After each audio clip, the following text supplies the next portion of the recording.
Racikan Berita 1.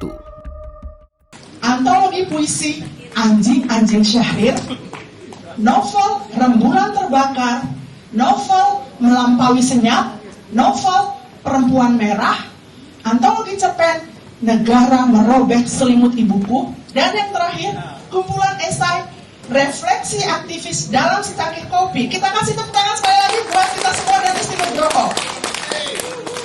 Nah, kita mulai ini atas permintaan Bang Isti Nugroho, kata sambutan, pembukaan, penguatan kita semua akan diberikan oleh senior kita semua, Bang Hariman Siregar. Silakan waktunya.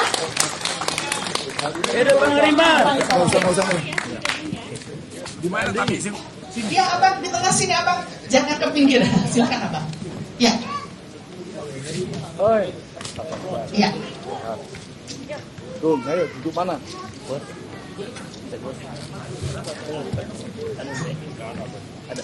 Teman-teman sekalian, hadirin yang saya akan ucapkan satu persatu. Jadi hari ini adalah hari ulang tahun teman kita, saudara kita, yang selama ini memang sangat konsisten pada katakan kepercayaannya dia tentang kehidupan kenegaraan dan kehidupan bermasyarakat. Jadi tahun 84 ya saya kira ya. Kalau saya lihat di catatan saya tahun 84, Isti bersama teman-temannya Bono dan Bonner di koordinasi pos-pos 98 ditangkap di Jogja. Saya cuma baru itu belum kenal mereka, saya hanya baca di koran aja karena menyebarkan buku Pramudia Anantatur gitu. Pramudia Anantatur yang saya kira nggak berapa lama kemudian dibebaskan ya. Saya kira Pramudia itu tahun berapa dibebaskan saya lupa. 19 sebelum Soeharto jatuh kok dia. 79 ya? Ya, 96. Ya dong. 96 ya. Dan jadi maksudnya begini, kalau saya mesti testimoni, Isti ini saya nggak kenal waktu itu, tapi dia ditangkap karena cuma buku oleh yang dikarang oleh Pramudia Anantatur, yang sebenarnya buku itu jadi Bumi Manusia, Anak Segala Bangsa, Rumah Kaca, Jejak Langkah. Pokoknya urut-urutnya saya lupa. Saya baca buku itu masih dalam belum terbit sebagai buku dalam stensilan yang diberikan oleh teman saya namanya Maxley. Maxley itu yang menerjemahkan buku itu ke dalam bahasa Indonesia. Dan nanti tahun setelah dia bebas tahun Pramudia itu 1996 ya. Dia datang ke klinik Baruna, ke klinik saya, karena dia ini ironinya ya, karena dia mau dioperasi hernianya. Jadi dia cerita betapa waktu dia ini agak nyengkir sedikit, gua ngomong istri dulu, ngomong Pramudia dulu. Pramudia itu karena dia bilang waktu dia di Pulau Buru itu sekian dari tahun 65 mereka ditangkap itu 68 sampai di 20 tahun itu mereka sangat mesti sendiri lah, sangat nggak ada obat, nggak ada apa. Jadi dia cerita bahwa yang dia pakai selalu sebagai obat itu norit. Jadi kalau ada dia luka ditaruh norit, dia apa aja dikasih norit. Nah dia datang itu bilang dia sebenarnya dapat punya hernia.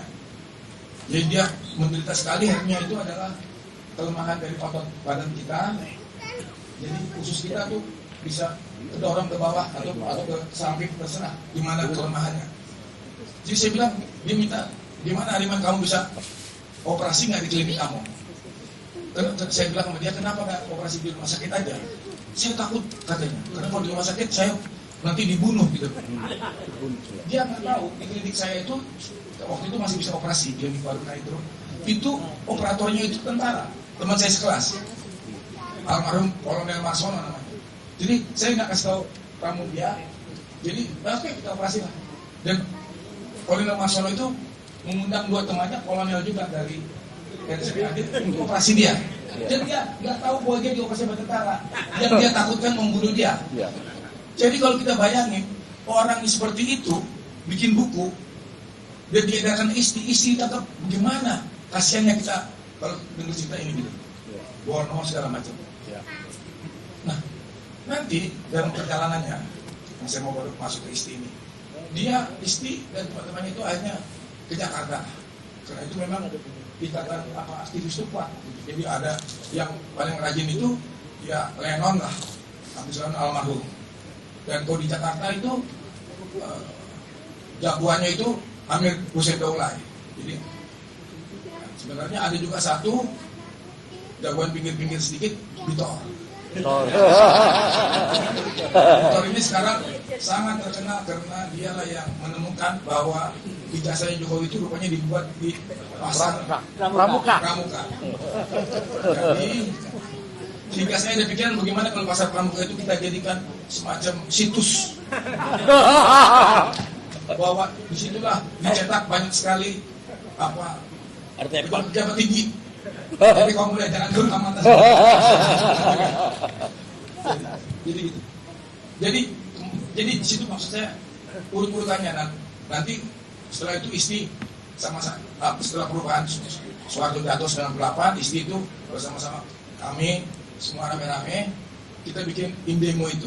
Jadi Indemo itu Indonesia Democratic Monitor itu kita pilih karena begitu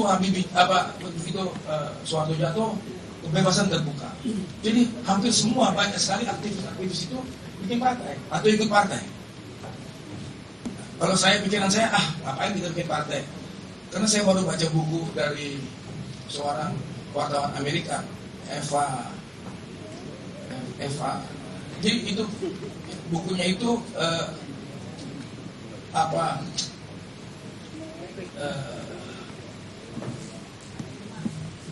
udah bikin.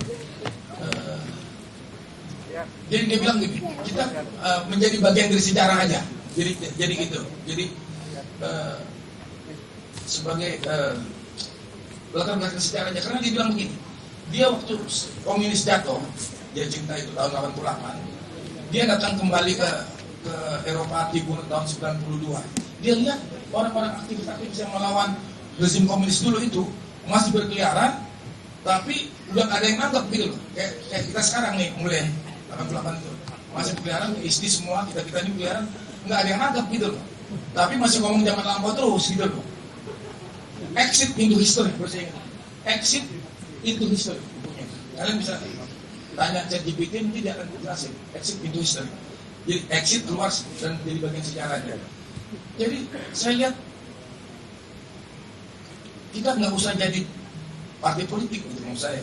Jadi kita sebagai bagian dari sejarah itu, karena itulah kita bikin demo dengan Mulyana dengan segala macam. Jadi bagi orang-orang yang nggak mau berpolitik, saya pikir kita punya satu wadah untuk berkumpul untuk kita bicarakan mengenai ke depan.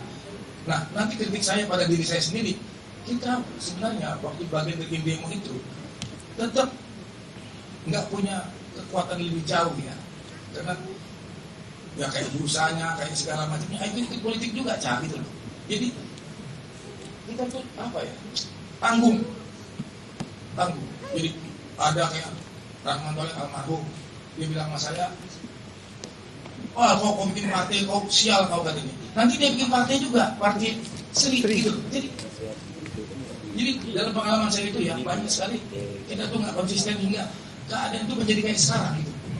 Sekarang ini kan rezim yang sangat demokratis harusnya dibentuk oleh pemilihan umum yang harusnya demokratis, yang harusnya rezim demokratis itu ukurannya itu ada rule of law, ada civil society yang kuat, ada partai yang benar, dan ada pers yang bebas, dan banyak lagi kriteria lainnya. Tapi saya buat empat ini aja untuk menunjukkan bahwa kalau ini kita waktu itu pertahankan rule of law segala macam, nggak kayak sekarang.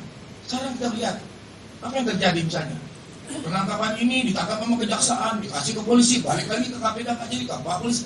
Kita lama-lama jadi gila kita gitu loh. Kalau kita mau ikutin, jadi saya di sini ada si Kudri nih. Kalau Kudri Tak tahu juga, nanti di TV Metro ngomong lain, bisa di TV. Sebenarnya kalau kumpulan kita komplit. Kalau kita aja sebenarnya kalau yang kumpul di sini, kalau ini nggak banyak. Sebenarnya kalau kita benar-benar tegak ya, hukum seperti istri hukumnya gitu. Karena ini kembali ke istri kan. Ya. Istri ini konsisten gitu. Konsisten jadi aktivis gitu. Mungkin dia pernah ditawarin menteri, saya nggak tahu ya, tapi dia nggak mau kayak mulai ini. Kalau konsisten nggak mau mulai. Kalau jadi wakil.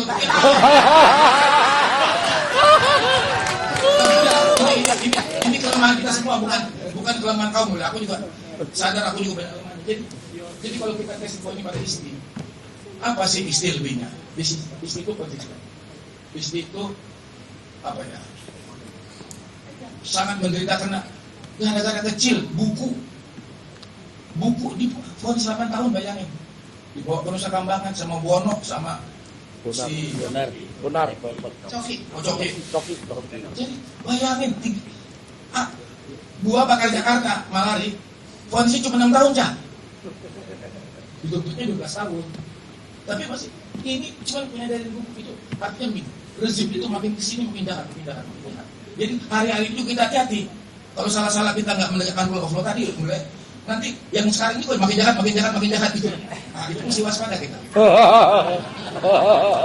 Karena hampir semua sekarang teman-teman kita yang duduk di situ mulai dikit-dikit bang, jangan dorong keras-keras bang gitu. Tapi ini jadi ngomong ke lain lagi. Tetap konsisten ke istri dulu. Jadi istri ini hebatnya ditawar menteri nggak mau dia.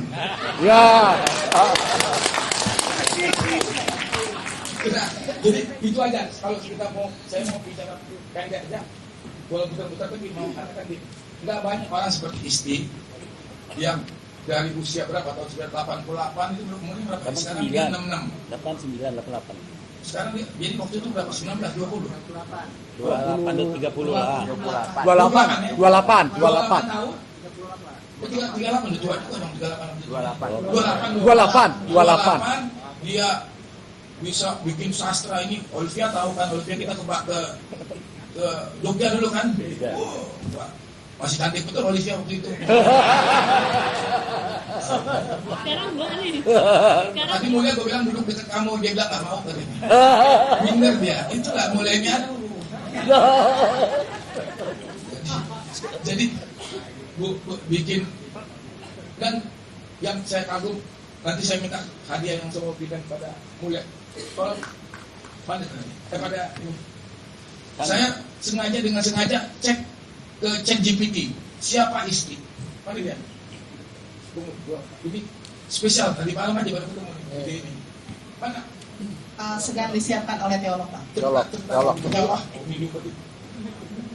Bukan dia. Teolog. Nanti kita baca di sini. Jadi ini poster yang dibikin oleh ChatGPT karena membayangkan siapa istri. Ini lah jadinya macam itu. Keren. Nanti dia dari di sini ada sajak. Orang dia bilang sama dia, sajak ini saya masukkan kata ChatGPT karena istri pernah bersumpah di tahun-tahun itu dia akan mengikuti ini. Aku ini binatang jalang dari kumpulan yang berbuang. Biar peluru menembus kulitku, aku tetap meradang menerjang. Hai apa? Inilah istri. Istri menurut kami istri. Aduh. Ya. Ini untuk kami istri. Inilah testimoni gua pada lu, dan ini diakui sama ChatGPT. Bukan gue yang bikin. Ya. Ya, Bang. Jauh. Om Biru. Keren. Dia bilang coklat. Ini ada penjelasan gitu. Aduh, di telepon gua. Kenapa coklat dan kemasan? Karena istri itu artinya macam-macam itu banyak. Iya. Tapi enggak, gua masukin di sini hanya ini. Selamat istri. Terima kasih kepada Bang Hariman Siregar. Nah, tumpengnya sudah datang. Silakan. Diharapkan perkenannya maju ke depan, Bang Hariman Siregar, Abang, mohon. Bang Isti Nugroho, silahkan. Bursa tuh. Bang Hariman Siregar, Bang Pursa Zarnubi, Iwan Sumule, silahkan. Oke, silahkan. Ya, Bang Isti, siapa lagi mau diharapkan dipanggil? Ya, Mas Eko Sulistyo ada, Mas Eko Sulistyo, Bang Afnan Malai, silahkan. Olive boleh, silahkan bisa menerima. Hai Olive, Pak Aban silahkan. Kamera. Oh, Clara Sinta. Oh, Sinta Sinaga juga mohon berkenan ke depan, kata Mas Isti Nugroho, permintaan khusus, silahkan.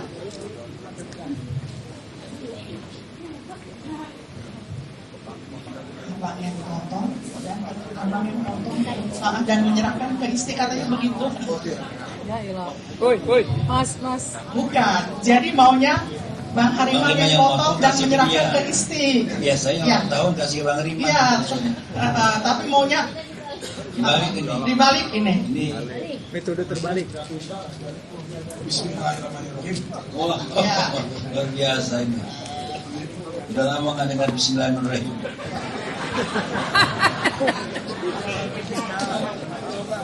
Itu Bang Hariman. Tapi jangan sering.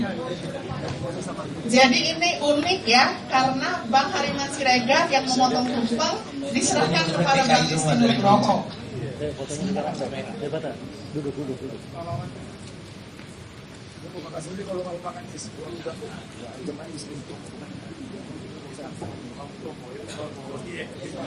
Simbol aja.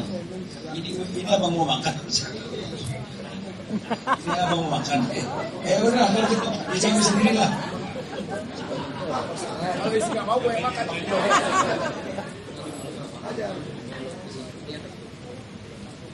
Kita kalau sama isi seniman tuh jangan serius benar. Jangan.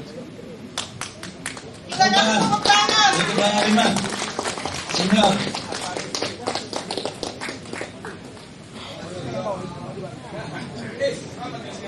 Panjang umur.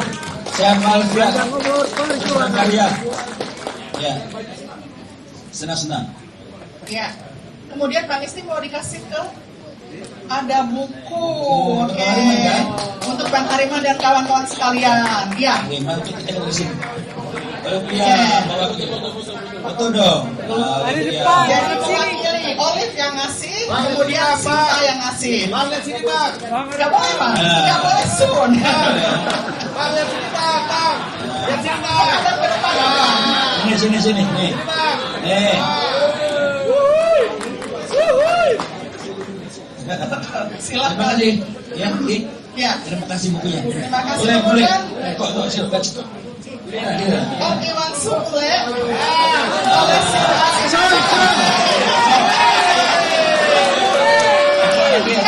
Gak boleh. Sekarang Eko Sulistyo, sahabat kita juga, silakan Mas Eko. Aplan terakhir. Simbol nanti kebagian semua. Ayo, Nan. Nan. Kemudian yang terakhir, sastrawan dan aktivis dari Yogyakarta, Afnan Malai. Dan mahasiswa kalau tahu, sumpah mahasiswa siapa yang nulis? Iya. Afnan Malai. Kita kasih tepuk tangan.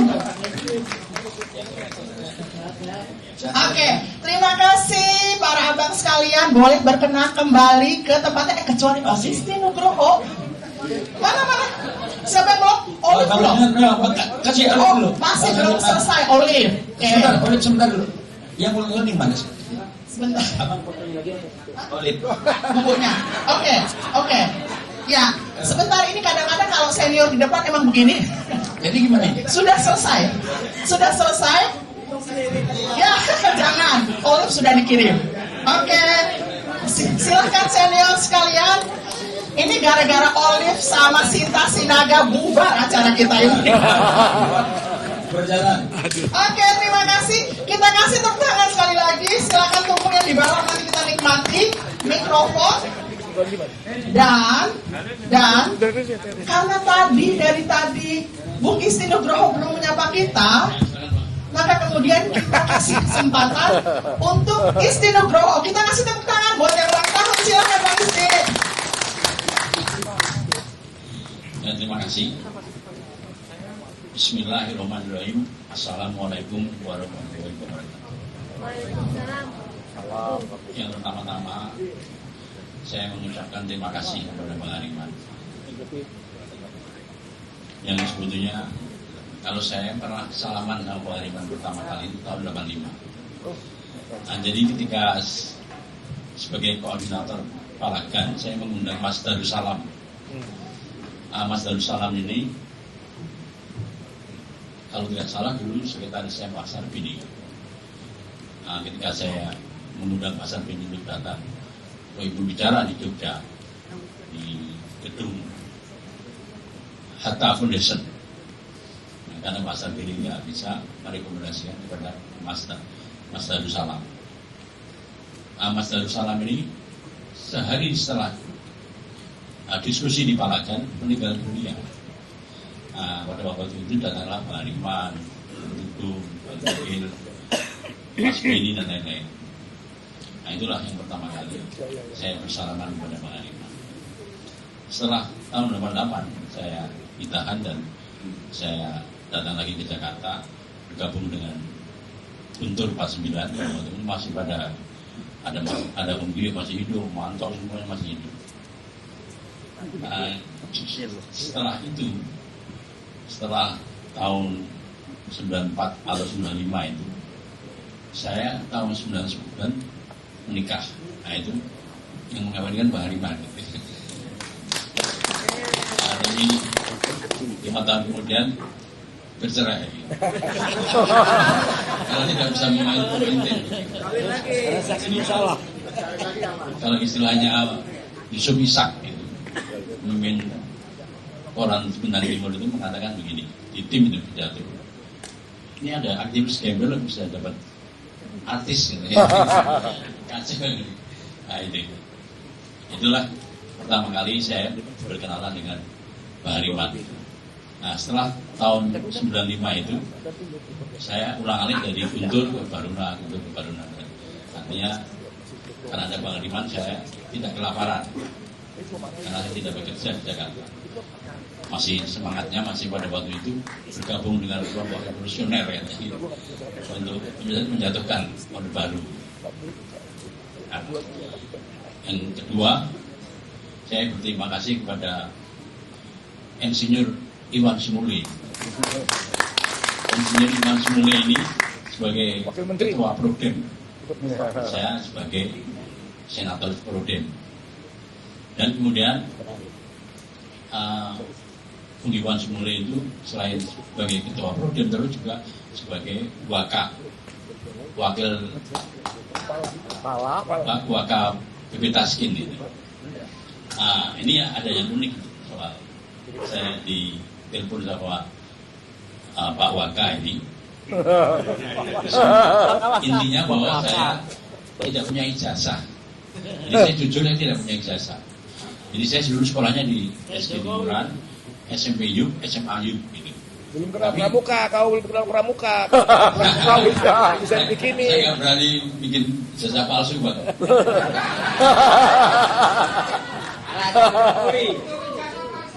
Nah, terus kemudian saya dipanggil di Taskin. Nah, itu saya ditawari menjadi tenaga ahli, padahal saya nggak punya keahlian. Nah, ketika saya ditanya dites sama orang dari Muhaimin itu di PM gitu. Itu intinya bahwa saya tidak punya ijazah. Karena saya pada waktu Nusa Kambangan itu, saya sudah nggak mikir hidup saya ini bisa terus enggak gitu. Karena kan penjara Nusa Kambangan itu kan riskan gitu. Kita bertengkar satu batang rokok aja bisa bunuh-bunuhan di situ, atau cabai aja bisa berkelahi gitu. Jadi saya udah dengar lah kisah-kisah di Nusa Kambangan itu. Nah, itu karena dijamin oleh Pak Waka ini, saya bisa mendapatkan gaji. Kalau saya tidak mendapatkan gaji, saya tidak bisa menerbitkan buku sebanyak ini. Dalam satu event, saya menerbitkan 7 buku. Nah, yang ketiga, tentu saja di hari-hari terakhir ini atau hari-hari saya berumur ini, saya juga dibantu oleh Bung Denny J.A. yang mengatakan bahwa walaupun kita ini beda politik atau beda pilihan politik, tetapi sebagai teman kita terus baik gitu, berhubungan baik gitu. Saya juga mengucapkan terima kasih kepada teman-teman semua dari komunitas Guntur, dari teman-teman Prodem, terutama Bung Mujib Irmani dan Mas Budi dan lain-lain yang mendukung acara ini semua. Teman-teman dari Jogja, ada Indra dan Bung Agus. Tapi saya mau memulai.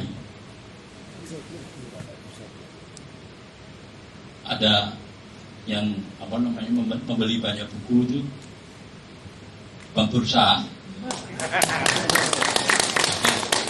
Jauh-jauh hari saya sudah bilang sama Bang Bursa, kalau saya masih hidup kira-kira saya mau ulang tahun gitu. Bang Bursa bisa bantu. Terus ada juga Mas Indra Iskandar dan juga Mas Andi Rahmat. Tapi kok saya tidak kelihatan ya. Ya itulah teman-teman semua yang saya tidak sebut satu persatu. Saya mau memulai membaca puisi ini. Itu ketika saya ditahan di Wirogunan itu, saya mendapatkan dukungan dari seorang penyair lekra namanya Agam Bispi. Nah, saya muat di dalam antologi puisi saya itu. Judulnya Di Balik Jeruji Besi. Sebagai kacamata 6 tahun nggak bisa lihat.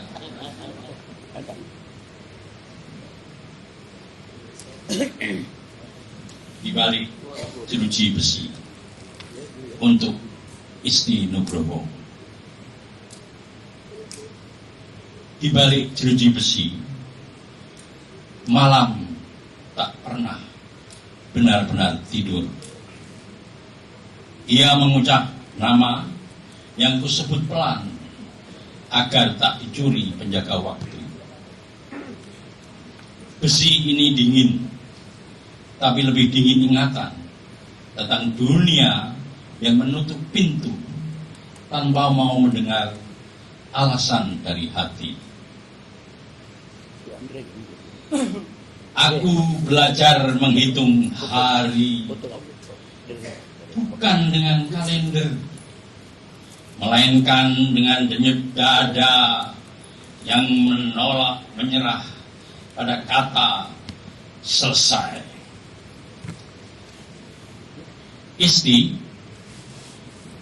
jika benar kabar sampai padamu, jangan bayangkan aku patah. Aku hanya dilipat seperti surat yang belum sempat dikirim karena alamat keadilan berubah-ubah.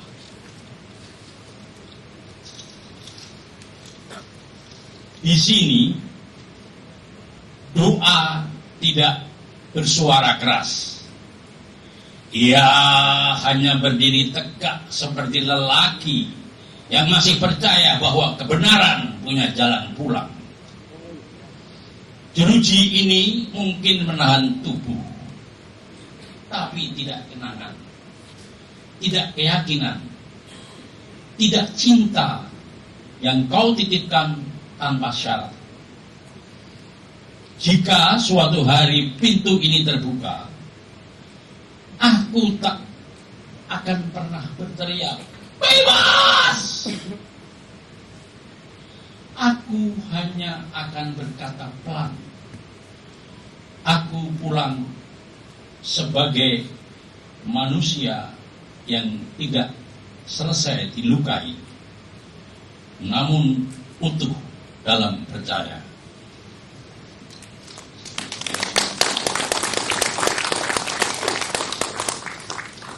Puisi ini saya muat ulang di dalam pledoi saya yang tahun 88, tahun 89 saya tulis, tentu saja dengan bantuan kawan-kawan pada waktu itu. Lalu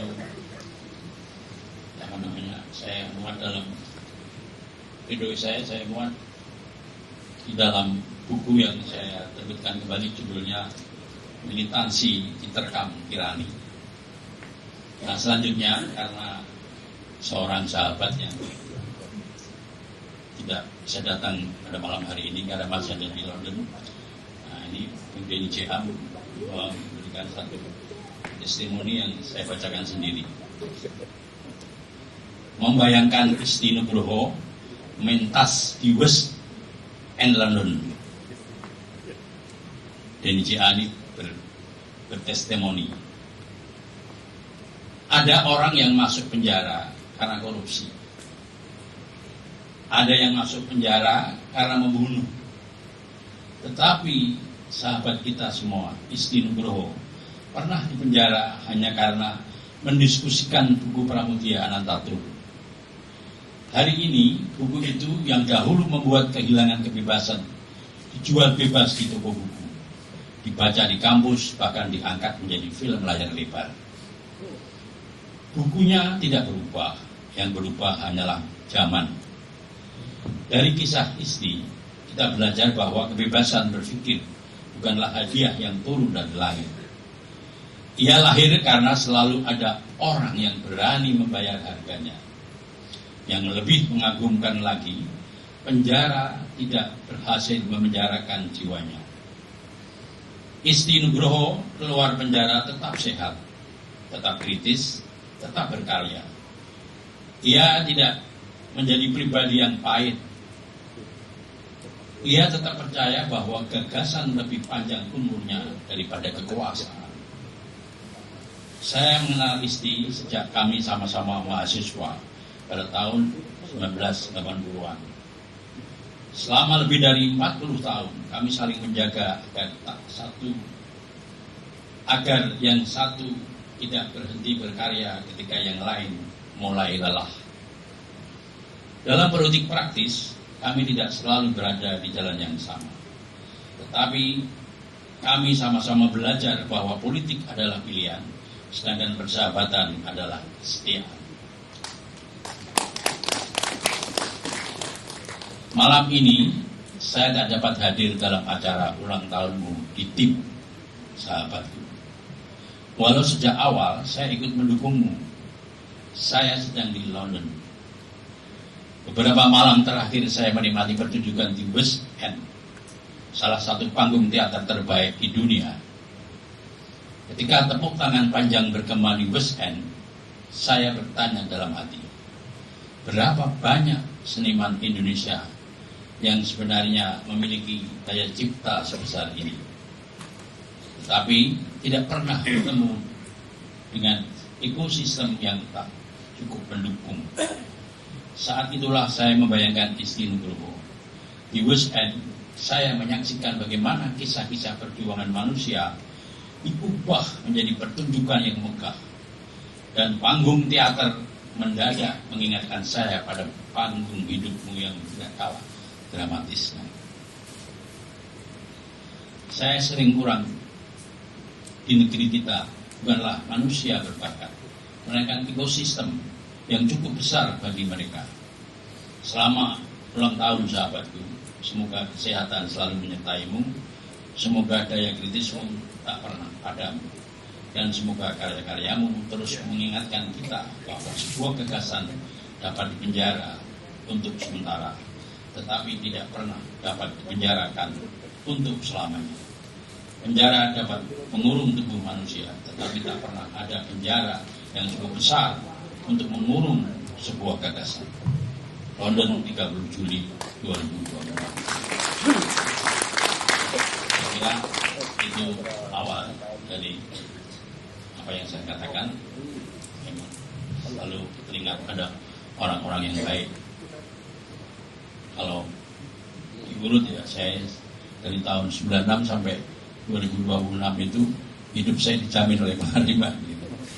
Nah sekarang ada lagi Insinyur Iwan Sumulya.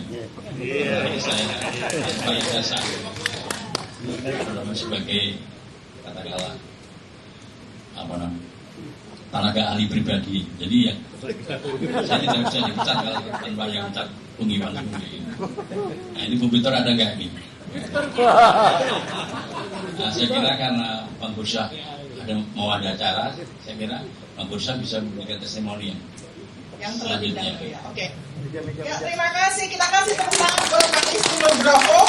Bang Bursa Sernubi, kasih tepuk tangan di sebelah depan, Bang. Ya, silakan. Jangan. Biaran itu buat berkah. Terima kasih. Assalamualaikum warahmatullahi wabarakatuh. Waalaikumsalam. Kita semua di sini anak Babang Rima. Betul kan ya? Ya. Setuju nggak? Betul. Pernah dibinasa, ada juga yang dibinasa karena motif.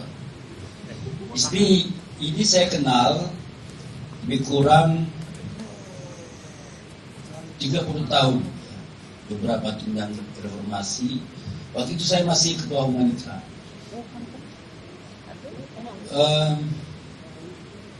Tapi saya kenal sebelumnya membaca media karena mereka ini ditangkap di Jogja ya.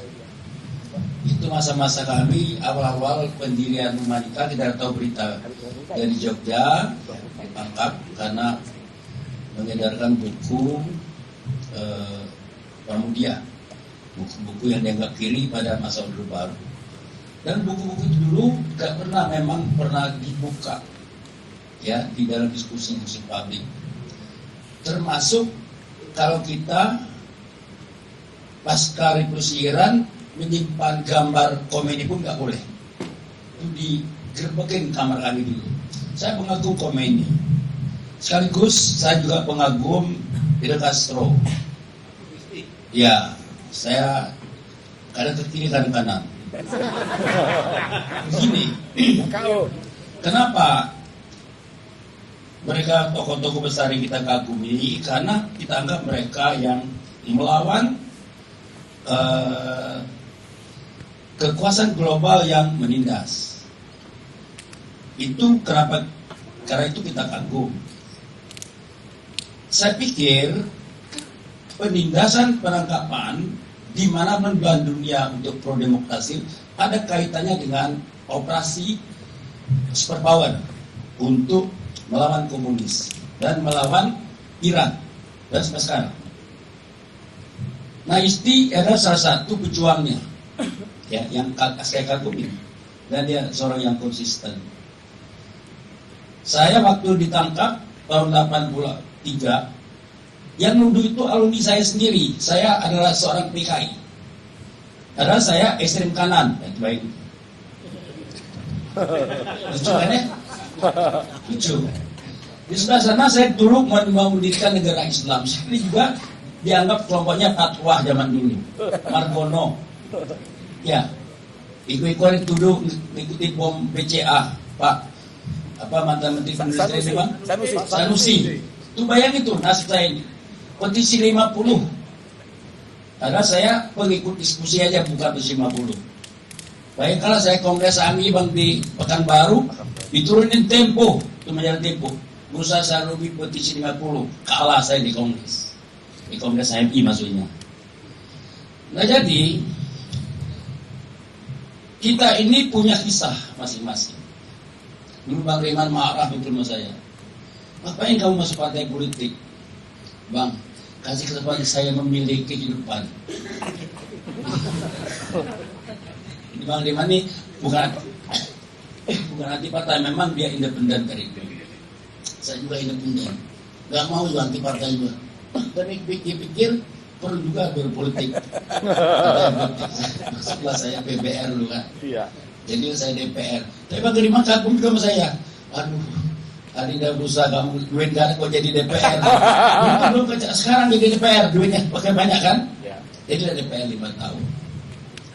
Nah, Isti orang yang salah satu dipercaya oleh Bang Rima sejak Indemo berdiri.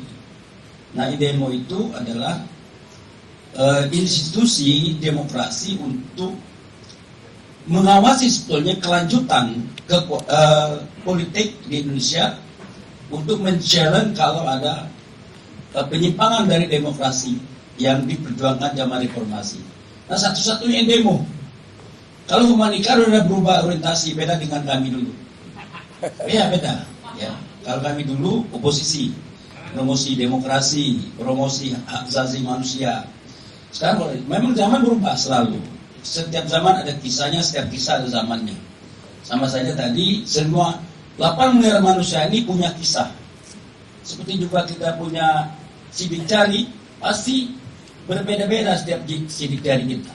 Tapi kisah kita ini hanya satu bisa mempersatukan. Kita percaya bahwa dunia ini suatu ketika akan turun membela kita untuk keadilan dan kebenaran. Itu akan menyatukan kita. Nah, Isti yakin suatu ketika kebenaran itu akan datang, keadilan itu akan muncul. Apa yang kita hadapi dalam peristiwa-peristiwa seperti ini? Tidak pernah kita nggak ada konsekuensi itu. Selalu ada. Saya bilang sama teman-teman, setiap keberanian itu ada konsekuensinya. Jangan kita berhenti di jalan hanya untuk berkhianat kepada teman-teman. Itu selalu saya katakan. Teruslah yakin dengan apa yang kita akan capai, karena keyakinan akan membimbing kita ke depan itu, termasuk juga Isti. Sejak antum meyakini apa yang diperjuangkan, tidak usah putus asa. Aktivis itu banyak teman, tidak usah khawatir dengan kehidupan. Dari cerita Isti, tumbuh dia dengan segala ragam kesulitannya, masih tetap bisa mencetak buku, 7 buku. Itu artinya temannya banyak. Jadi aktivis, tetap berkarya, yakinlah teman-temanmu banyak di mana-mana. Kecuali bagi yang berkhianat tidak akan ada temannya. Iya betul bang. Saya pikir ini, saya menunggu 15 menit lagi meninggalkan tempat ini. Masih sempat menunggu teman-teman untuk menyampaikan testimoni bagi Isti.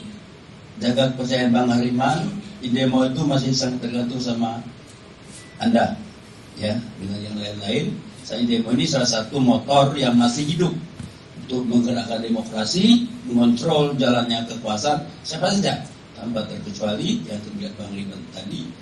Tujuan dari demo itu untuk menjaga 4 pilar yang akan menjadi bagian ekosistem sekarang di masa depan. 1 adalah kebebasan pers, 2 partai politik yang kuat, civil society, dan hukum. Ya, hukum. Jadi 4 faktor ini tetap akan kita perjuangkan. Ya, dengan ini bisa menjamin kehidupan kita bisa lebih baik di masa-masa mendatang. Dan saya yakin Pak Prabowo tahu jalan demokrasi yang diperjuangkan. Aneh ya, baru saya ngomong Prabowo sorak-sorak ini. Kan boleh dong yakin saya dengan Pak Prabowo akan jalan demokrasi, boleh kan? Boleh. Betul ya. Mohon maaf. Selamat ulang tahun yang ke-26. Anda itu lebih muda dari saya. 1 tahun. Yang paling tua Bang Hariman 76 tahun. Sekarang dia masih 77. Saya kan Bang Hariman ini dia masih aktif bersama kita. Akhirnya dia membuat dia awet muda. Seperti juga si Isti juga awet muda. Jangan lupa selalu bersama kawan-kawan seperjuangan. Terima kasih. Walau muwafiq ila qaumut thariq. Wassalamualaikum warahmatullahi wabarakatuh. Kita ada Olivia. Kita Karena kita masih ada acara. Tapi yang penting kata Bang Bursyad tadi, setiap manusia punya kisah, setiap keberanian punya konsekuensi, dan itu yang dimiliki oleh seorang Isti Nugroho. Kita kasih tepuk tangan sekali lagi buat Bang Bursyad dan Umi. Terima kasih abang, keren betul. Sekarang kita dengarkan lagi testimoni dari sahabatnya Bang Isti yang memang datang jauh dari Jogja. Beliau seorang penulis esais kebudayaan. Apakah sudah ada di sini, Mas Indra Tranggono, silakan. Waktunya kita kasih tepuk tangan buat beliau dari Jogja, silakan.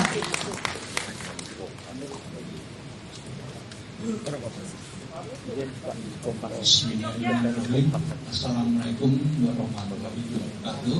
Waalaikumsalam. Selamat malam Bang Hariman Siregar, tokoh kita yang selama ini menjadi teladan bersama di dalam menegakkan demokrasi dengan berbasis pada integritas. Kemudian Bang Sumule, Iwan Sumule, terima kasih Mas menghadiri ulang tahun sahabat terbaik saya, Bung Isti Nugroho. Bang Bursa, selamat malam.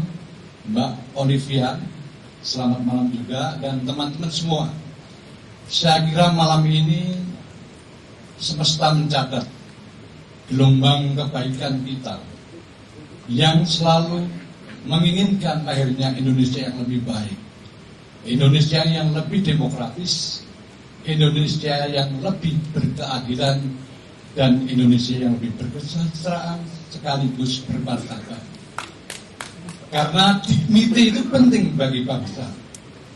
Maka saya menaruh harapan besar ketika berada di tengah para aktivis ini, di mana saya masih percaya bahwa segala kebaikan itu akan menemukan jalannya sendiri jika momentum itu akan hadir. Semoga doa kita semesta mencatat dan semesta memberikan dorongan secara transendental. Amin. Oke. Saya ingin mengatakan bahwa Isti tidak kalah dengan sarjana. Dia sedang menyiapkan sebuah skripsi berjudul Pledoi Isti Nugroho dalam kasus subversi 1989. Saya kira ini skripsi Isti yang penting untuk kita tandai sebagai prestasi. Kemudian Isti juga sudah lolos ujian ketika dia menghadapi pemeriksaan, menghadapi pengadilan, dan beliau ini sudah mendapatkan ijazah asli berupa vonis 8 tahun. Sehingga tim forensik tidak perlu memeriksa keaslian ijazah Isti. Saya jamin 100% asli dan asli. Tepuk tangan untuk Isti Nugroho. Kemudian yang kedua, saya setuju dengan abang kita Bang Hariman Siregar. Isti itu salah satunya memiliki karakter yang konsisten, termasuk konsisten di dalam menggenggam penderitaan. Anda bisa membayangkan ketika dia diinterogasi menghadapi kekerasan militeristik di mana sepatu las itu bermain teater di kepala. Saya terharu setiap pendengar ini bercerita bagaimana dia ditekan untuk mau mengakui bahwa dia ingin mendirikan negara komunis Indonesia. Isti kok komunis? Saya pasti tidak percaya. Dia itu pada mulanya nasionalis, kemudian kenal Bang Hariman dan seterusnya, bertransformasi menjadi sosialis demokratik. Karena apa? Isti percaya pada pemilu. Satu, Isti itu tidak menolak pasar bebas. Oh, dia juga hedonis kok. Iya, Bang Hariman, saya 2 hari ini ditraktir Bang. Bebek, kemudian makanan Korea. Berapa bilnya? Jutaan. Bayangkan, Anda. Nah, kalau kamu ngasih honornya di bawah 1 juta, tak tulis nang Kompas kan? Artinya apa? Isti itu seorang pribadi yang solider. Kan ada 2 kepribadian, soliter dan solider. Dia itu solider, hobinya itu traktir. Kalau ada teman yang bayari, Isti tersinggung. Emangnya lu lebih kaya dari gue? Gila itu. Aku barusan dikasih uang Bang Hariman nih. Wah. Artinya di mata Isti Bang Hariman itu selalu dibanggakan. Dan saya meskipun secara pribadi tidak mengenal beliau, saya menjadi tahu persis bagaimana Mas Bang Hariman ini memiliki altruisme yang luar biasa. Menyembuhkan orang, kemudian membantu dan seterusnya. Saya kira ini watak sosial di sini yang harus dilestarikan. Gitu lah. Salah satu ciri orang sosialis itu mesti suka traktir. Karena saya kenal betul Pak Kayam. Oh ya, Pak Kayam itu hampir setiap minggu, setiap dia gajian ataupun dapat honor, pasti nelpon, mari kita keroyok rumah makan Licong. Silahkan Anda semua menumpahkan dendam kemiskinan kalian. Itu Umar Kayam. Ya. Menyebut Umar Kayam ini ada yang istimewa, Bang Hariman. Istriku semula anak baik-baik saja, tetapi karena sastra dia menjadi tertarik pada kiri. Ceritanya begini, Pak Kayam itu menulis novelet berjudul Bau. Kenapa Pak Kayam menulis novel berjudul Bau? Dia sebagai salah satu ikut dia mendirikan Orde Baru, dia itu sebenarnya kecewa. Loh kok tentara kayak gini? Ini sudah di luar kontrol. Umar Kayam kemudian melakukan penebusan dengan menulis tentang keluarga PKI, dalam hal ini Hasan. Hasan itu adalah SMA tidak tamat, memberontak juga. Dan istri mengidentifikasi dirinya itu Hasan. Ini salahnya. Sehingga ketika Pak Kayam itu seminar dan istri adat, saya menyesal menulis Bau karena telah melahirkan seorang PKI. Guyon itu ya. Umar Kayam itu sangat cair dan seterusnya. Artinya di sisi itu Pak Kayam bangga bahwa ternyata sastra itu memiliki tenaga inspiratif untuk mengubah cara berpikir orang. Dan istri orang yang belajar dari teks-teks sastra maupun kehidupan. Kemudian yang kedua, saya kira istri itu seorang yang mampu menjalankan diri sebagai solidarity maker. Anggerono istri itu mesti rukun. Orang berbeda pendapat, berbeda jalan politik, ada istri bisa ketemu. Artinya dia merupakan wahana yang mempertemukan berbagai aliran. Kemudian yang terakhir saya kira bahwa istri itu adalah pribadi yang romantik. Mustahil orang yang bertahan berjuang tanpa romantisme. Karena dalam teori romantisme itu adalah cara melakukan penebusan atas kehidupan yang lebih indah dan lebih baik. Terima kasih.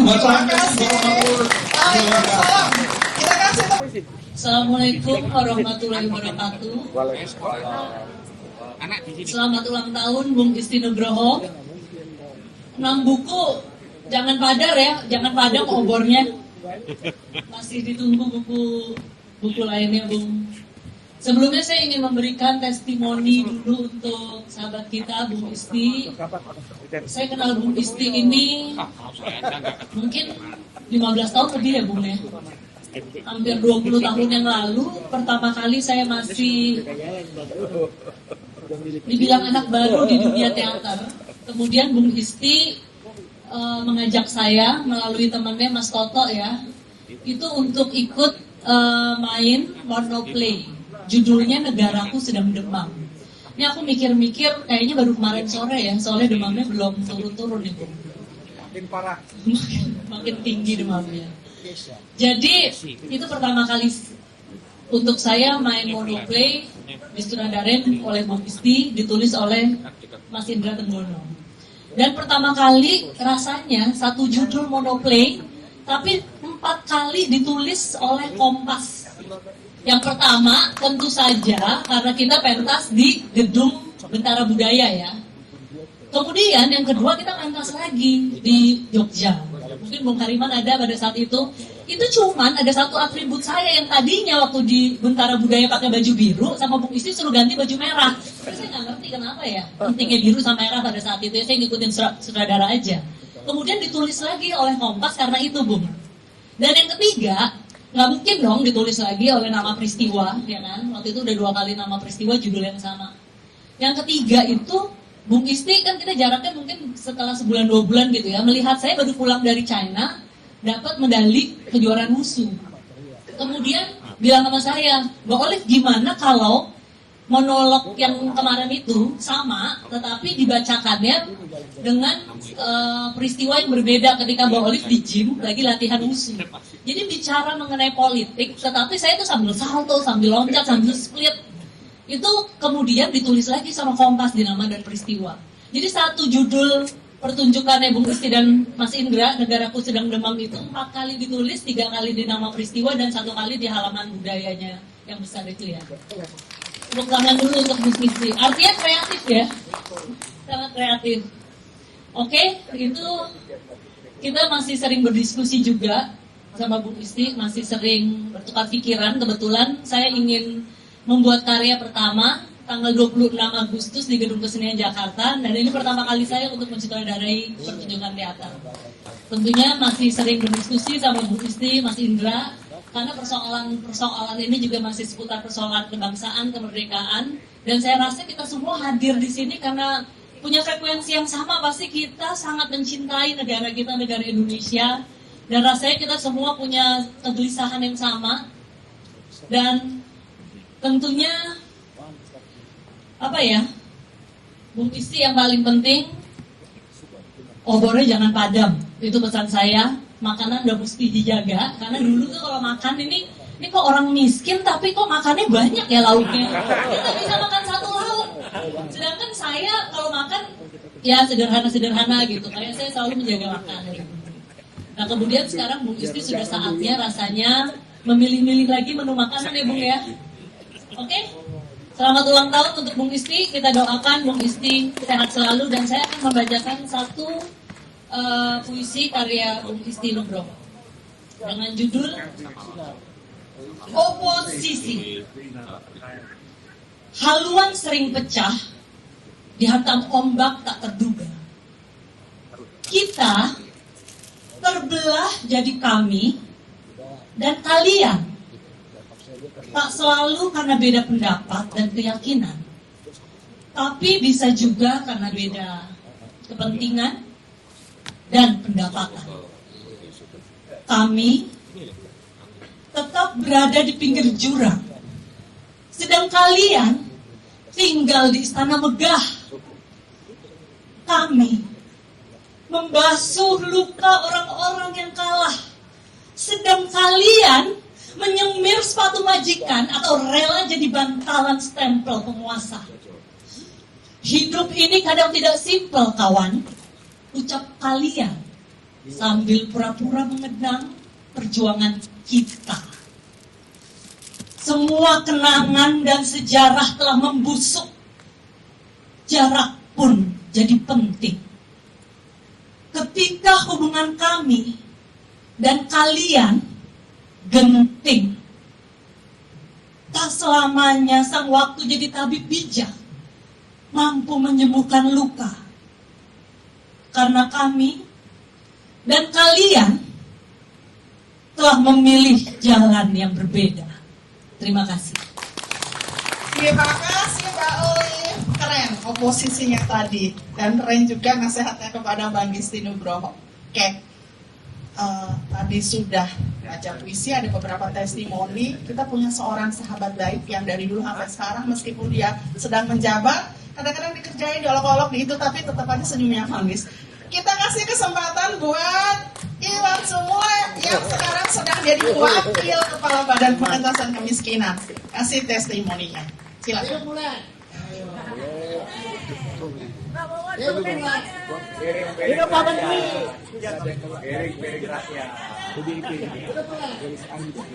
Pertama-tama saya ingin mengucapkan yang paling pertama, saya ucapkan selamat ulang tahun untuk Bung Isti Nugroho, panjang umur, sehat selalu, supaya terus jangan berhenti berkarya di setiap tarikan napas kita.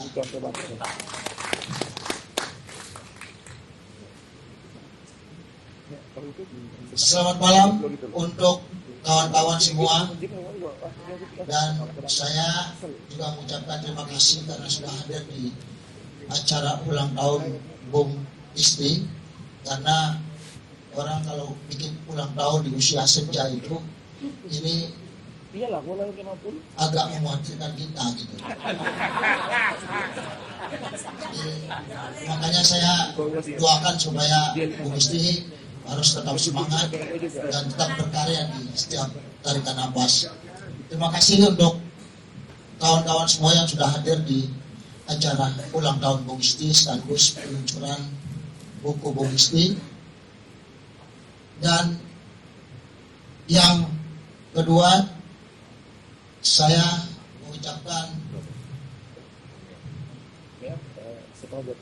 salam hormat saya kepada abang kita semua, Bang Hariman, karena ini harus, karena Bung Isti yang punya hajatan, sebenarnya saya mau menyebut Bang Hariman duluan, takut kualat saya. Jadi terima kasih juga terhadap semua para sahabat yang sudah datang, sahabat Bung Isti yang sudah datang dari jauh-jauh dari luar Jakarta yang sudah berkenan hadir di sini. Ada Bung Eko Sulistyo, tadi saya lihat ada Bung Afnan Malai, dan semua kawan-kawan yang mungkin saya tidak bisa sebutkan satu persatu. Nah, saya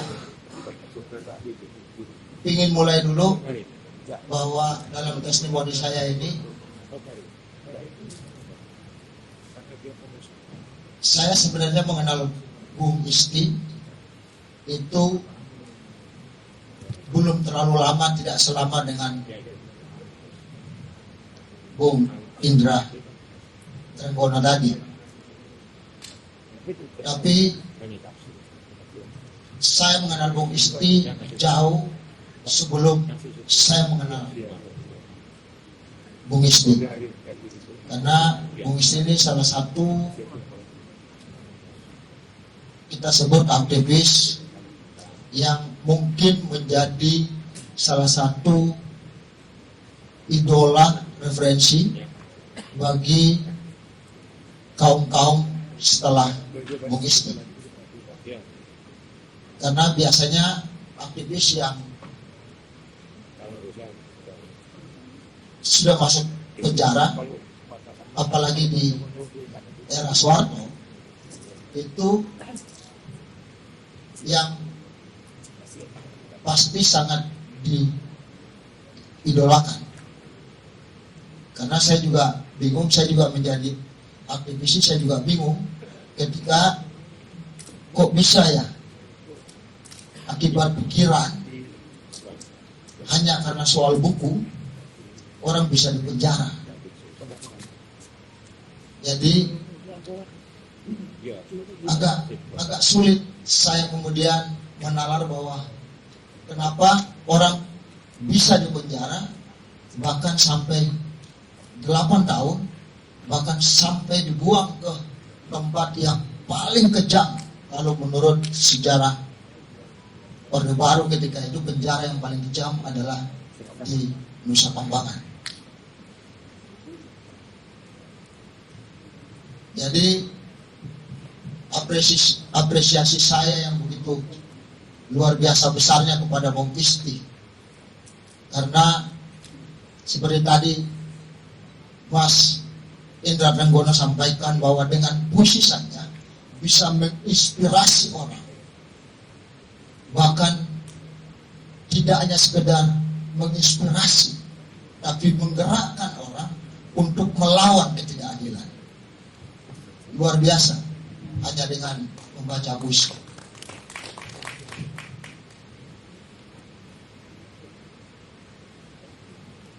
Saya tidak perlu berpanjang-panjang, mau sampaikan bahwa singkat cerita, kemudian dalam perjalanan saya mengenal Bung Isti, sampailah pada suatu ketika saya kemudian ditunjuk untuk menjadi wakil kepala badan percepatan pengentasan kemiskinan. Saya kemudian, karena apresiasi saya terhadap perjuangan-perjuangan yang sudah dilakukan oleh Bung Isti, maka saya kemudian mengajak beliau untuk bersama-sama saya, karena saya tahu betul bahwa apa yang selama ini diperjuangkan oleh Bung Isti tentang sosialisme Indonesia itu ada di tempat saya, yaitu di Badan Percepatan Pengentasan Kemiskinan. Kalau kita tidak mau Bung Isti disebut sebagai PKI, komunis, tadi Bung Indra dan Yusuf sampaikan bahwa Bung Isti itu sosialisme. Padahal itu dibolak-balik saja antara komunisme dengan sosialisme itu. Antara tampak muka dan tampak belakang saja. Yang penting adalah kepedulian dan kegiatan kita. Bagaimana kemudian semangat konsistensi tadi yang sudah disebutkan dari Bung Isti untuk mewujudkan cita-cita perjuangan, cita-cita sosialisme Indonesia. Maka saya mengajak Bung Isti bersama-sama. Tapi cilakanya ketika saya mengajak Bung Isti, karena saya juga baru di birokrasi, saya tidak mengetahui bahwa ternyata di birokrasi ini membutuhkan persyaratan-persyaratan yang sungguh rumit. Dia harus membutuhkan ijazah. Saya ingat kata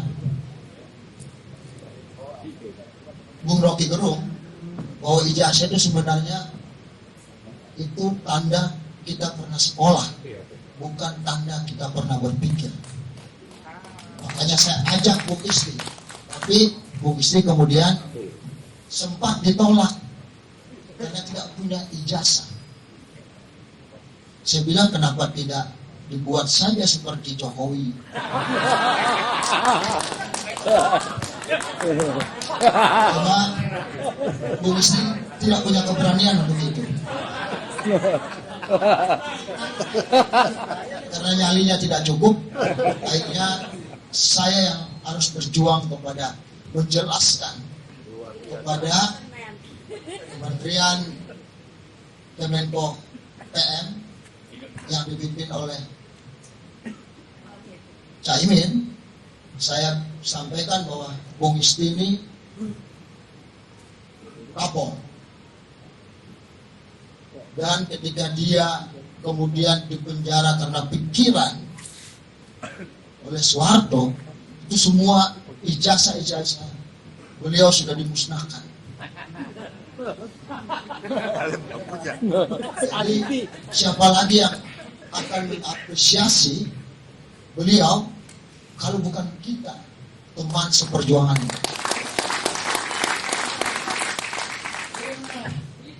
Jadi saya berjuang begitu mengalami perdebatan sehingga Bung Isti kemudian bisa diterima. Karena ya Bung Isti harus berterima kasih juga kepada Presiden Prabowo.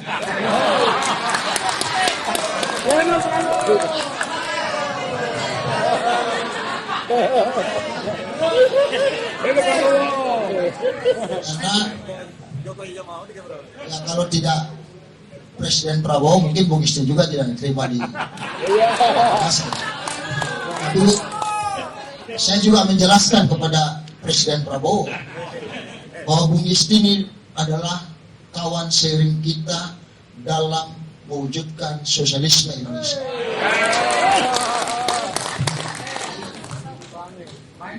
Dan mungkin hanya di era Presiden Prabowo Bung Isti bisa diapresiasi setinggi-tingginya. Makanya ketika Bung Isti menjadi bagian dari Badan Percepatan Pengentasan Kemiskinan, saya memahami betul ada tugas-tugas khusus yang diberikan oleh Bang Hariman. Dan keberadaan Bung Isti jangan sampai mengganggu semua aktivitas dan tanggung jawab yang diberikan oleh Bang Hariman untuk terus memberikan motivasi dalam diskusi-diskusi yang memang rutin dilakukan oleh Indemo. Walaupun sebenarnya saya ini orang yang tidak sepakat dan bukan tidak sepakat, tapi tidak sependapat dengan Indemo, karena Indemo dari segi nama saja itu agak sedikit utopis, karena bagaimana kita bisa mewujudkan demokrasi kalau kita hanya sekedar menontonnya, kita sekedar hanya monitoring, tidak kita perjuangkan. Nah, itu mungkin salah satu, tapi ya mohon maaf Bang Hariman, tapi sejak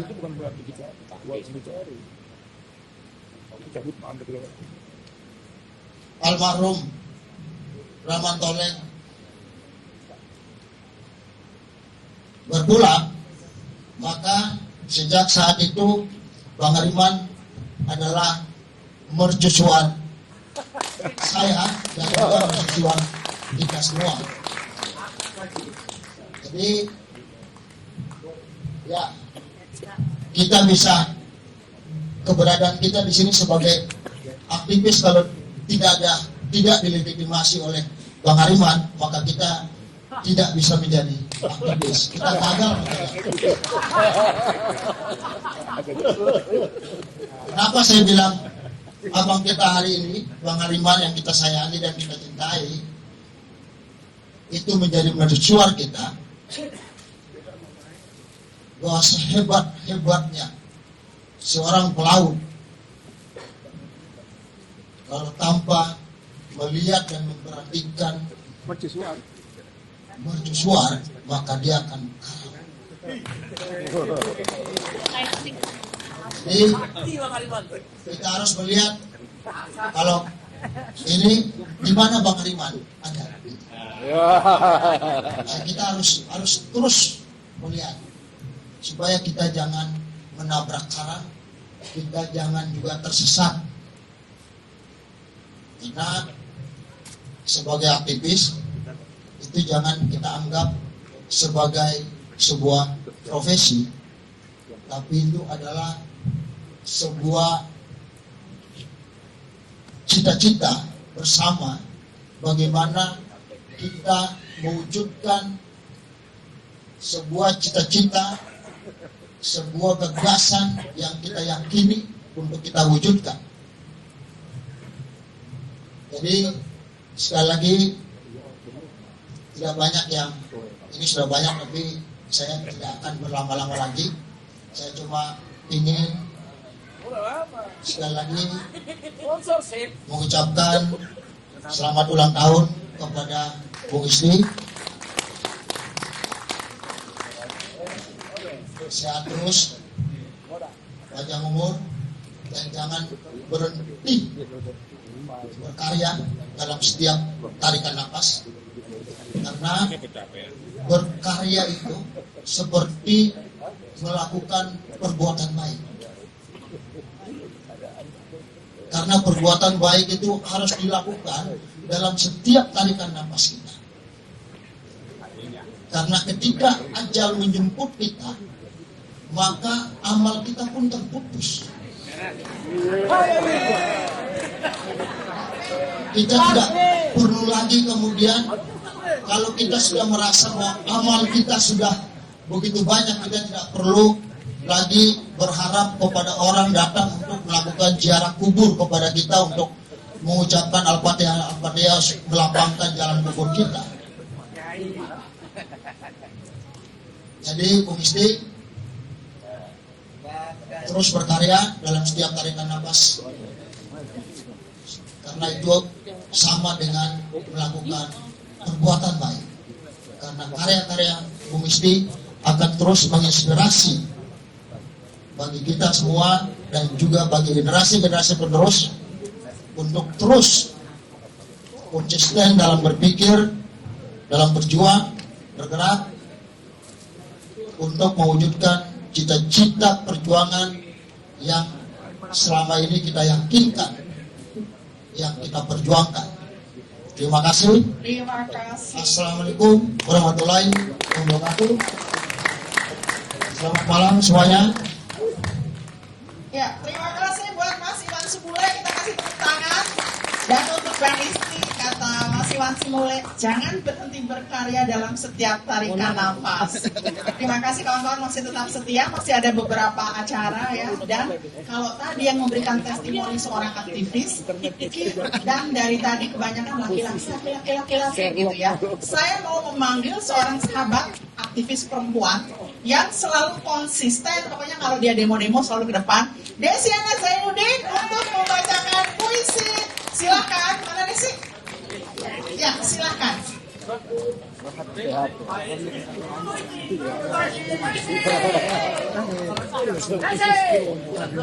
Ya, iya sebentar ya, biar Desi baca puisi dulu. Terima kasih. Terima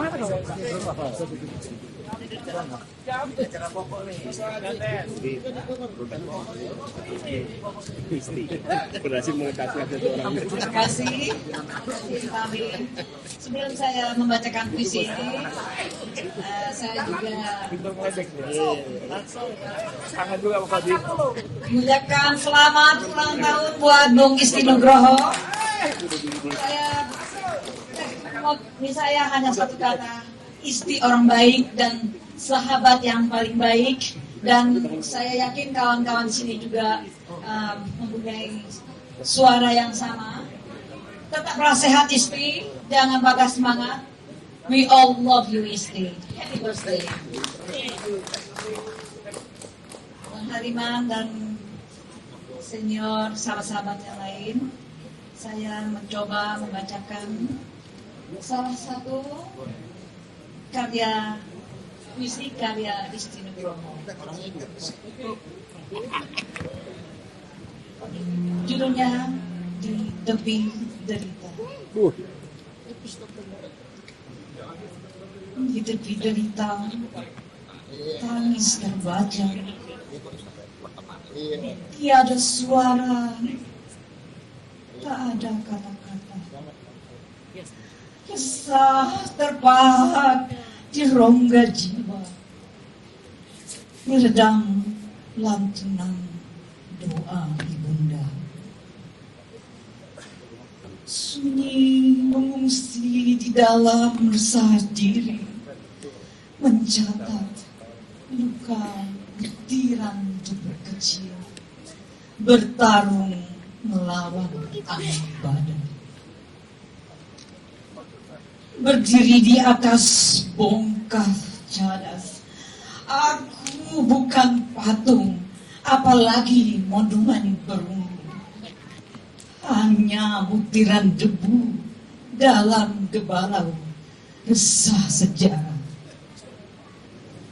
Di tepi derita, ku basuh luka-luka jiwa demi memompa gairah perlawan, bukan sebagai pejuang atau martir, tapi pengembara serupa penyair, menggenggam kata dan kebenaran jadi harta terakhir. Jogja, 25 Juni 1989. Terima kasih Desi. Hai Des. Ini semangat atau karena Desi ini bestiku puluhan tahun dari kita masih cek-cek gitu. Pembacaan puisi dari seorang sastrawan senior kita yang luar biasa, sudah dapat penghargaan, bahkan mengampu teater anak-anak. Kita kasih tepuk tangan buat Bang Jose Rizal Manua. Silakan Abang. Puisinya.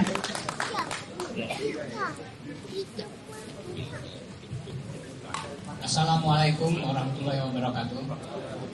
Selamat ulang tahun Isti, sahabat yang baik. Saya akan membawakan satu puisi yang senafas dengan puisi yang saya tulis tahun 80-an. Puisi saya itu berjudul Doa Orang Waras. Kata-katanya seperti ini kira-kira. Tuhanku lindungilah aku mau korupsi. Tuhanku hanya kepadamu aku memohon, hanya kepadamu aku memohon perlindungan. Tuhanku lindungilah aku mau korupsi. Itu puisi saya tahun 80. Saya akan bacakan puisi Isti yang berjudul Melukis Cita-Cita. Setelah matematika yang bikin pusing dan perut mual, murid-murid SD Tunas Bangsa diberi tugas menggambar cita-cita. Krayon warna-warni menghajar kertas putih.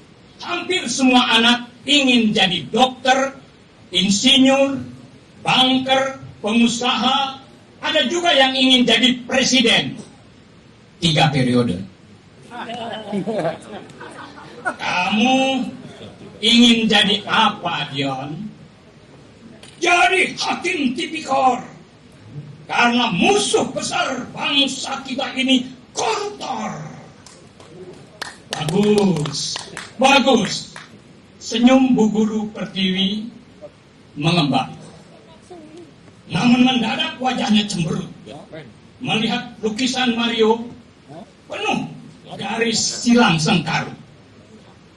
Ini gambar apa, Mario?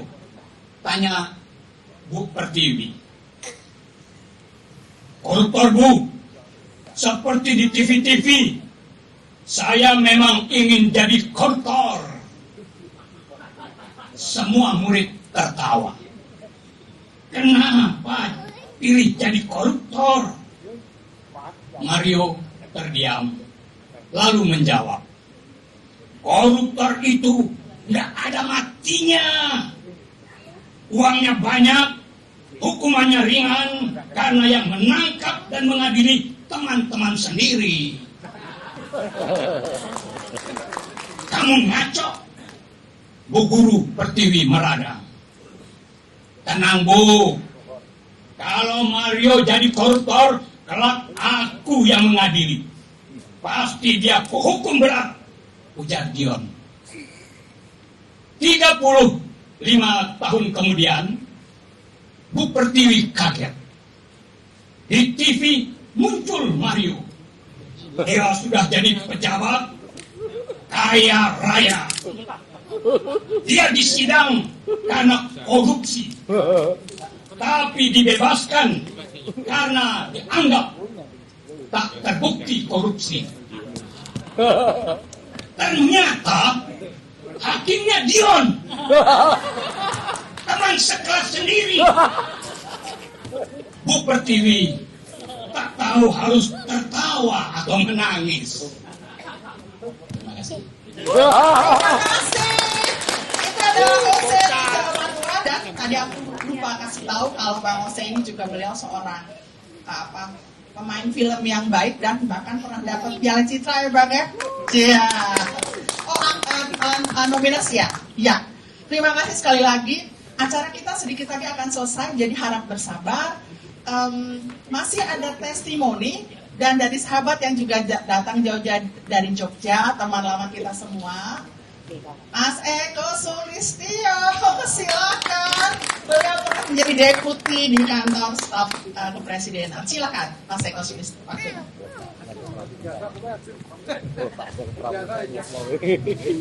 Soal ijazah,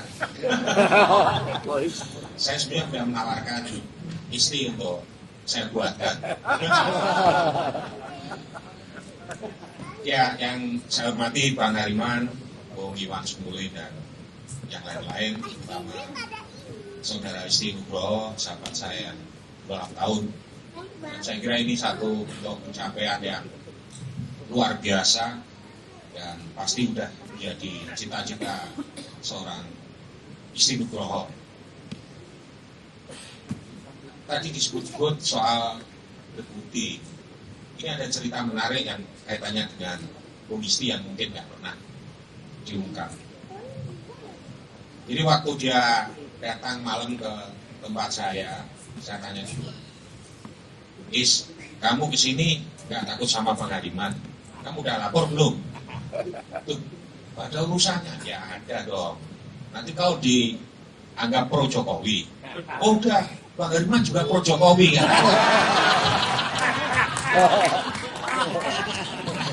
Jadi sinyal itu saya cukup lah, ini demo yang jelas bukan pro-dem, bukan pro Jokowi pada saat itu. Ada hal yang lain juga. Ya, ada hal lain juga yang masih terkait dengan waktu itu ya, karena saya 5 tahun di sana, kemudian 5 tahun saya di luar, suruh ikut lagi ya, saya bilang berpisah jalan. Dan itu direstui oleh Bang Hariman. Hebat kamu kok, kamu hebat. Nah, dulu pernah ada orang yang, kalau masih ingat, mengatakan bahwa waktu itu yang dituduh sebenarnya bukan saya. Itu KSP masih dijabat oleh Teten. Wah, KSP tempat para aktivis PKI malam. Nah, Isti sama saya yang baca itu ya ketawa-ketawa aja.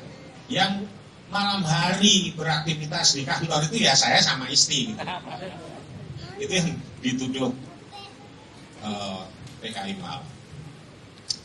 Ya kasihan saudara Teten waktu itu. Nah, dalam kaitan dengan apa yang selama saya bersahabat dengan saudara Isti, tentu banyak hal yang sudah seperti yang disampaikan oleh teman-teman. Tapi satu hal yang waktu itu juga memberikan inspirasi pada saya. Saya terus terang aja, sebelumnya tidak pernah bertemu Isti, saya hanya mensupport saat gerakan Jogja Berdarah pada saat membela saudara Isti di pengadilan. Nah setelah itu, baru setelah keluar dari penjara, ketemu di Guntur, dan persahabatan mulai cukup intens di situ. Yang menginspirasi saya tentu juga ada keheranan karena waktu itu kira-kira saya masih semester 3 atau 4 lah. Ini orang nggak berpendidikan. Maksud saya adalah dia seorang ASN, golongannya 1A, itu pasti SMP lah kira-kira gitu. Nah bayangkan, pendidikan hanya SMP, tapi bacaannya luar biasa. Temennya luar biasa juga. Ya mirip-mirip dengan saudara Tunggu. Nah tapi pada saat itu kelakar atau gojekan di teman-teman mahasiswa atau terutama teman-teman pergerakan itu selalu mengatakan atau curiga, sebenarnya bukan curiga ya, tapi ingin mengetahui ini orang tidak berpendidikan, bacaannya luas, temennya banyak, jaringannya banyak, ini pasti PKI kadernya. Kira-kira itu. Tapi setelah saya mengenal saudara Isti, ketemu di Guntur, ternyata dia justru kadernya salah satunya sekarang Bang Hariman. Jadi terjawab sudah pada malam hari ini bahwa seorang Isti yang secara formal pendidikannya rendah, tapi bacaannya luas, jaringannya luas, temannya banyak, dan sebagainya, dia juga bisa setara dan sejajar dengan kita. Jadi sekali lagi, nggak perlu ada ijazah. Terima kasih.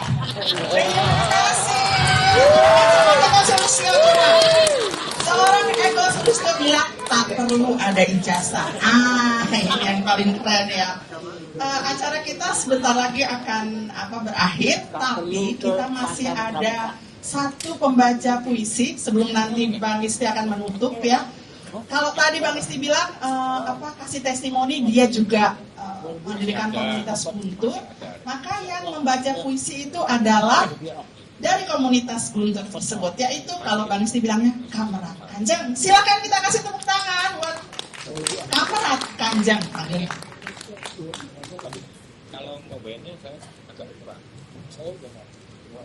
Selamat malam Bang Hariman, selamat malam Bang Iwan Sumuli, Eko Sulistyo, dan kawan-kawan semua, Bung Isti, Nugroho, semuanya di sini yang tidak bisa saya sebut satu persatu.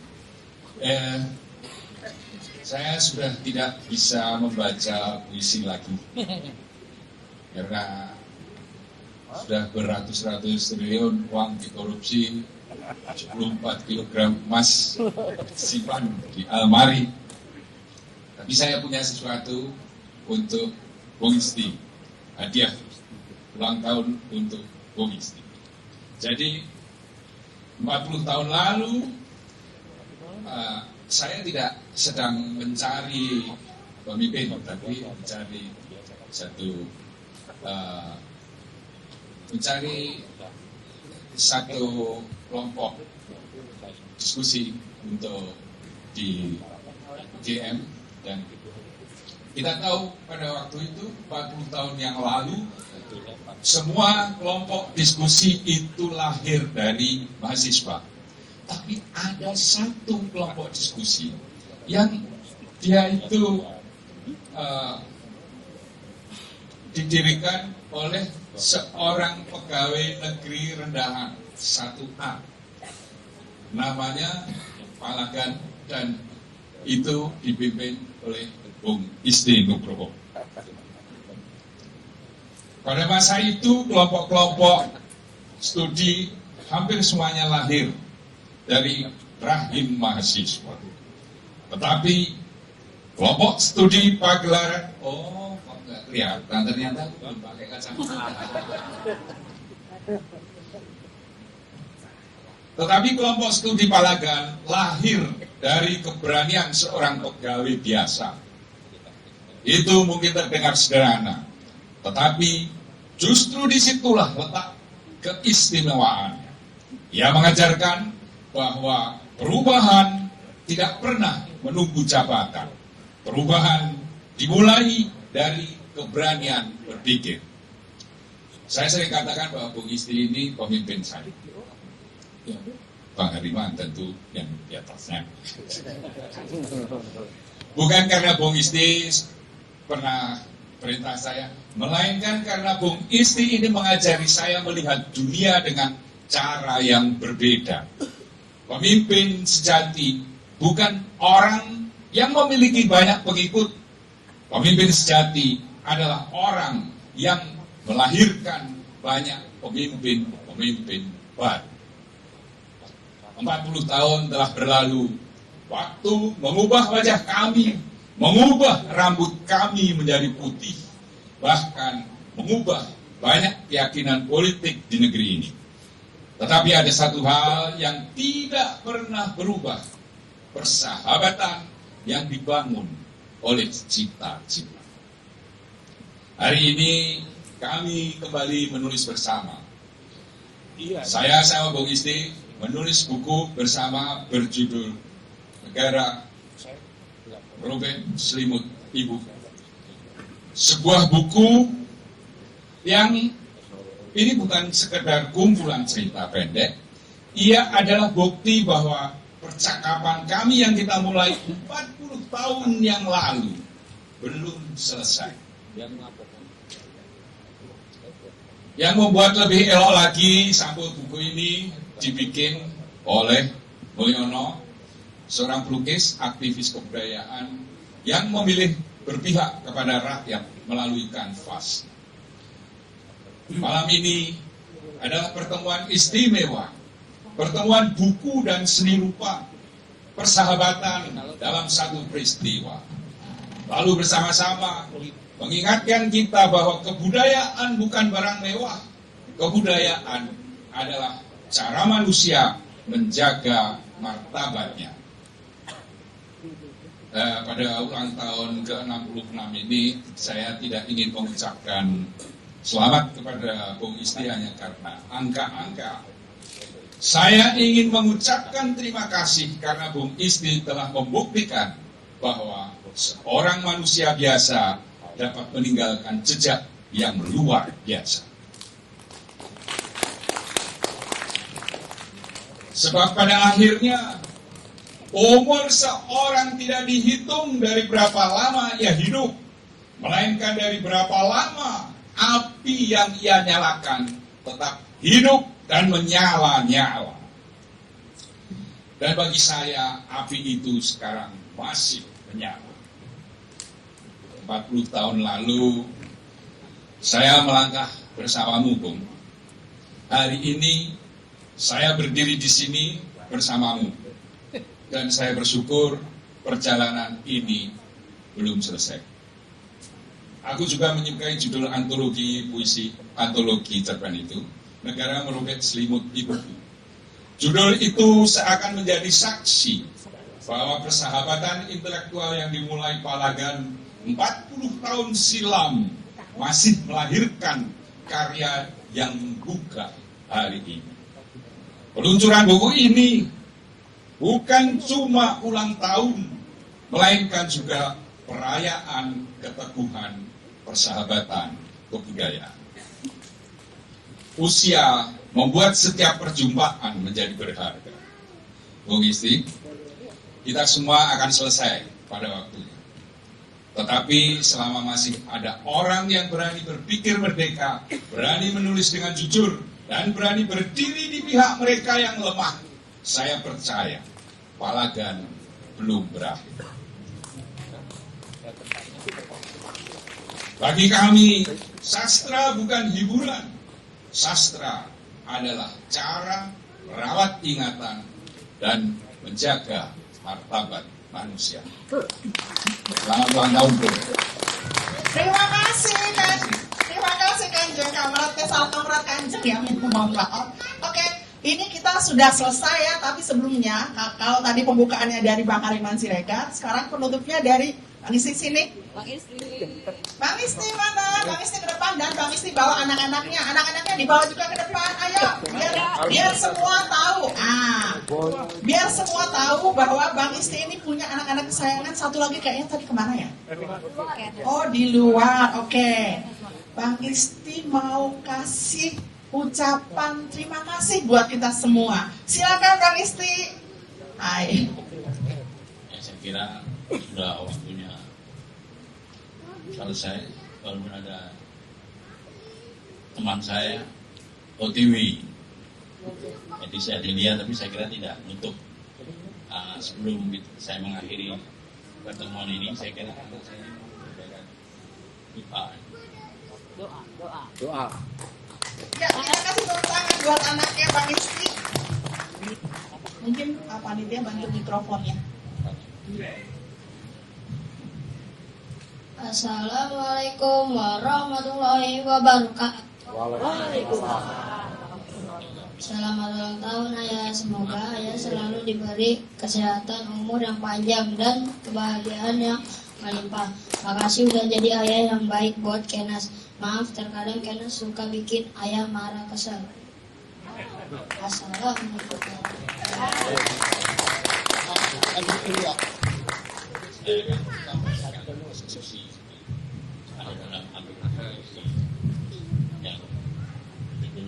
Anjing-anjing sahrir. Sebelumnya saya sudah menjelaskan seperti dalam antologi ini tentang sahrir sedikit dan tentang kenapa ada sebutan anjing-anjing sahrir. Nah, jadi pada waktu tahun 80-an saya diajak oleh Bang Fauzi Rijal almarhum dan Mas Imam Yudotomo sering menghadiri diskusi-diskusi di Guntur tahun 80-an. Seingat saya tahun 83 ya. Nah, itu karena saya mulai sebenarnya saya pengennya jadi penyair, tapi oleh tokoh-tokoh PSI di Jogja itu ada Bang Fauzi, ada Pak Tajino dan lain-lain itu. Itu saya mulai kenalkan dengan politik, diajak suruh baca-baca buku-buku politik dan lain-lain. Nah, akhirnya saya ada di seputar Guntur pada waktu itu.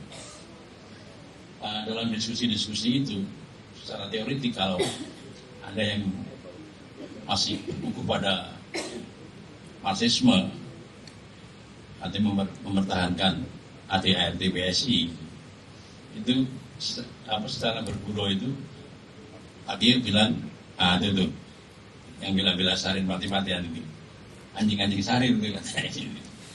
Jadi dari situlah kemudian saya merekam kemudian ketika di Bandung, saya bersama-sama dengan Pak Waka ini.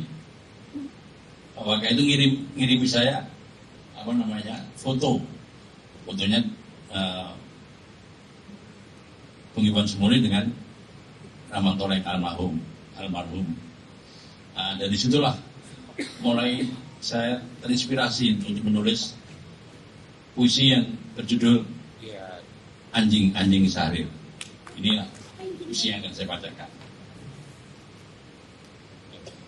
Anjing-anjing Sahrir untuk Ramang Toleng dan Iwan Semuli. Abad berlari meninggalkan Sahrir sendiri. Di benaknya masih tersimpan badai yang tak kunjung jinak, melumat serpihan-serpihan jasad, jutaan nama tanpa alamat, terlempar dari cerobong pabrik, sawah ladang, lapak, gerai dan los-los pasar, sangkar yang mencekik. Janji keabadian pasar bebas berbuah surga mewah hanyalah gelembung-gelembung sabun, rapuh dan pecah. Orang-orang miskin menggumpal di setiap jengkal tanah. Cakrawala hilang dari pandangan.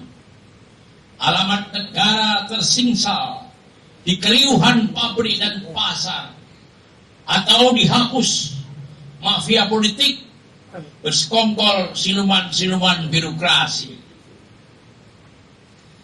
Piring-piring kosong diacung-acungkan, nasib dirobek, dikibarkan di depan pesta para juragan. Namun gas air mata jawabannya. Mata Sahrir mengerjap, darahnya tersirak. Kemana anjing-anjing tercinta itu pergi? Sahrir mendesak resah. Kenapa kalian tidak menghardik? Ketika sosialisme diejek, tak beda rumus ramalan Rotary atau mantra klinik rakyat yang nasibnya ambrol di telikung juragan-juragan parpol. Kenapa kalian hanya terbangun ketika para bandit negara menjegal konstitusi tanpa malu? Kenapa kalian terbungkuk-bungkuk di bawah koruptor dan rejim predator? Kenapa kalian diam melihat pasar bebas yang puas mencekik nasib pedagang-pedagang kecil? Kenapa kalian bungkam ketika negara ini dikapling-kapling demi pemuasan pemilikan pribadi kaum oligarki, aseng dan asing? Kenapa kalian tertidur ketika ratusan bahkan ribuan triliun uang negara digasak para penyamun? Bulan tergelincir di mata Sahrir, mengirim isyarat ada nilai yang kekal yang terancam punah dan berakhir. Reruntuhan pikiran dan kenangan hanyut di sungai sejarah. Namun masih terdengar detak jantung sebelum menyerah. Haruskah aku bangkit dari kubur? Sahrir meradang. Anjing-anjing Sahrir mendengkur di atas kasur, menikmati mimpi yang mengalir dari mesin oligarki. Namun ada juga yang berani memompa nyali, mendidihkan spirit, terbang ke langit, memahat wajah Syahrir jadi utuh tanpa ujur. Syahrir tersenyum.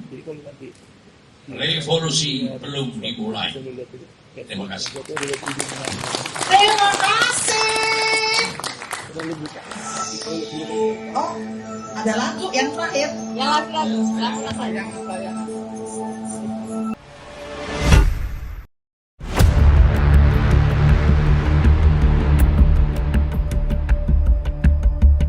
Racikan Berita 1